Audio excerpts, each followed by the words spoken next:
ভাই আল্লাহর রাস্তায় কিছু দেন। আরে ভাই সকাল সকালে বলছে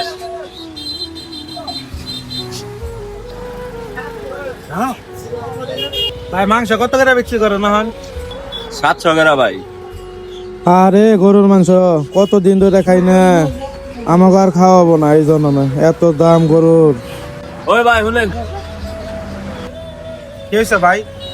আপনার দেখে ভাই অসহায় মনে হইতাছে। আপনি কতদিন ধরে মাংস খান না? ভাই কি কমো, আমি মাংস খাই না প্রায় তাও 1 বছরের উপর হয়েছে ভাই। যে মাংসের দাম 700 টাকা কেজি, মাংস খামো কেমনে কন?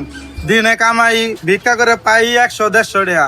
মাংস খাওয়ার তো আল্লাহ দিছে, এখন আমাকে ভাই কপালে না, আমাকে মতো গরিব মানুষের কপালে মাংস নাই।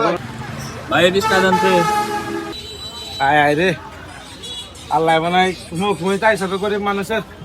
আল্লাহ তুমি এই দোকানদার বাইরে আল্লাহ তুমি নেক হায়াত দান করো আল্লাহ। আল্লাহ গরিব মানুষের মুখ মুই তাকাইছে, কত বছর ধরে গরুর মাংস খাই না আল্লাহ। আল্লাহ তারা তুমি কামাই রোজিতে বরকত দিও, তার পরিবারকে তুমি সুস্থ রাখো আল্লাহ। এই পর্যন্ত ভাই কয় টাকা ভিক্ষা করছেন?